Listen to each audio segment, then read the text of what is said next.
ప్రియమిత్రులారా, తేనెలొలుకు తెలుగు తెలుసుకుంటే వెలుగు అనే నినాదంతో ఒంటరి సైన్యమై తాను ముందుకు సాగుతూ తనకు చేతనైన విధంగా తెలుగు భాష కోసం విలువైన రచనలు చేస్తున్న శ్రీమతి రాజా వాసిరెడ్డి మల్లీశ్వరి అక్కయ్య రచించిన ఒక్క పదం అర్థాలెన్నో అనే గ్రంథంలోని గోవు అను పదానికి సంబంధించిన వ్యాసము వినిపిస్తున్నది శ్రీమతి శ్రీదేవి జక్క.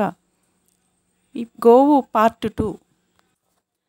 కూతురు కూతురే మనం చచ్చు వరకు అంటారు పెద్దలు. అంగజ, ఆడుబిడ్డ, ఆత్మజ, కూతు, కొమరిత, తనయ, తనూజ, కొమరిత, కుమార్తె, దుహిత వంటి పుత్రిక వంటి పేర్లతో పిలువబడుతుంది కూతురు. ఈ కూతురు అనే పదంతో కూతురని కుంచెడిస్తే కన్న తల్లి అని కంచెడు పెట్టిందట. కూతురికి మంగళవారం, శుక్రవారం కోడలికి దివ్వెలు. కూతురును గుత్తరూకల కమ్మేవాడు అల్లుడికి అరణమిచ్చునా? కూతురి తప్పు గూట్లోనూ, కోడలి తప్పు కొలువులోనూ వంటి తెలుగు సామెతలలోనూ కూతురు స్థానం పొందింది. ద్రుపదుని కూతురు కనుకే కృష్ణకు ద్రౌపది అనే పేరు వచ్చింది. జనకుని కూతురు కనుకే సీతకి జానకి అనే పేరు వచ్చింది. ఈ కూతురు అనేది గోవు అనే పదానికి ఉన్న మరి ఒక అర్థము.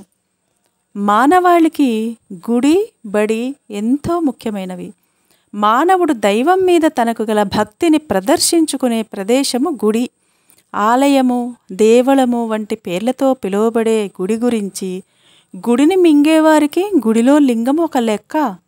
గుడి చిన్నదైనా గుడిలో దేవుని మహిమ మిన్న. గుడిగొట్టి ఇటికల తులసి తిన్నెలగట్టిన ధర్మాత్ముడగున. గుడి కట్టేవాడొకడు, గూట్లో దీపం పెట్టేవాడొకడు వంటి ఎన్నో సామెతలు చెప్పబడ్డాయి. ఈ గుడి అనేది గోవు అనే పదానికి గల వేరొక అర్థము. మనిషి తన చూపుతో ఎదటివారిని శాసించగలడు, వెక్కిరించగలడు, ప్రేమించగలడు, సైగలు చేయగలడు.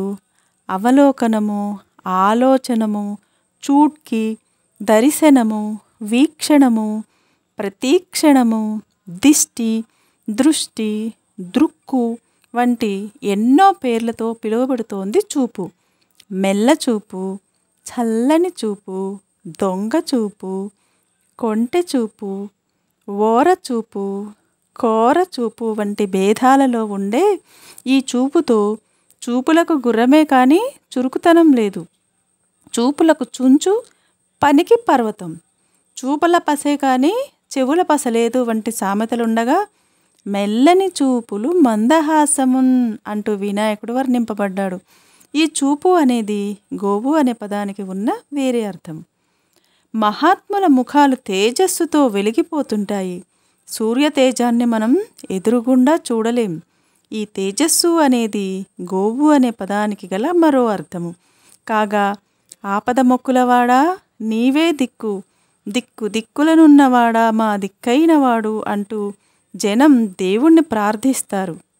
దిశ, దశ అనే పదాలతో పిలువబడే ఈ దిక్కు అనే పదంతో దిక్కులేని వారికి దేవుడే దిక్కు వంటి సామెతలు చెప్పబడ్డాయి.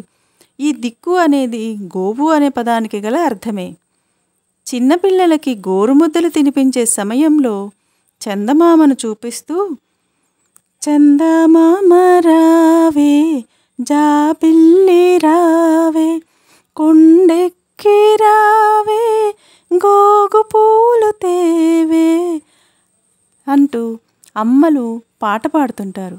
పాలసముద్రము నుండి పుట్టిన శివుని శిరస్సును అలంకరించి చందమామ వంటి భలే అందగాడు అంటూ మనిషి అందాన్ని చెప్పటంలో సాయపడుతూ చంద్రునికో నూలు పోగు, చంద్రునిలో కందు వెన్నెలలో కలదా, చంద్రుని చూచి కుక్కలు మొరిగినట్లు, చందమామకు తోక వచ్చి ఈయనకి ఇరకటమైనట్లు వంటి సామెతలకు కారణమైన చందమామ అనేది గోవు అనే పదానికి ఉన్న ఇంకో అర్థము. చెల్లరే విల్లు విరచునే నల్లవాడు, 10-16 ఎలరాచ పడుచువాడు అని కరుణశ్రీ గారి పద్యంలో ఉంది.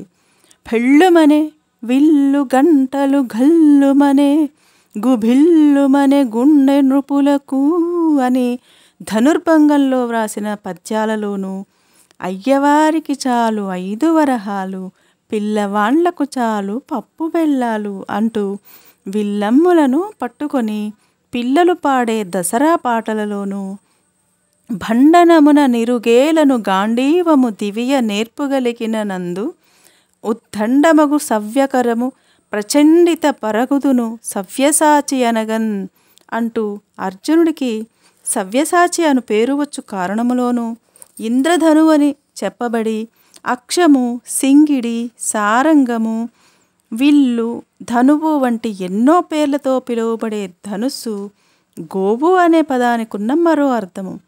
మనకున్న జ్ఞానేంద్రియాలలో ఒక్కటైన నాలుక జిహ్వ, రసన, ముఖసిరి, లలన, రసాల, నాల్క, లోపం వంటి పేర్లతో పిలువబడుతూ నరం లేని నాలుక నానా విధాల పలుకుతుంది.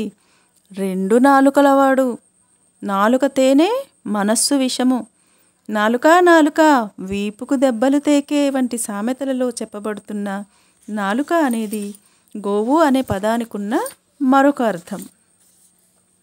ప్రశాంతమైన నీట ఒక రాయి వేస్తే అనేక అలలు ఉత్పన్నమవుతాయి. మనసు ఏ అలజడి లేక ప్రశాంతంగా ఉంచుకోగలగటం అనేది మనోదుర్బలులకు సాధ్యం కాని విషయం.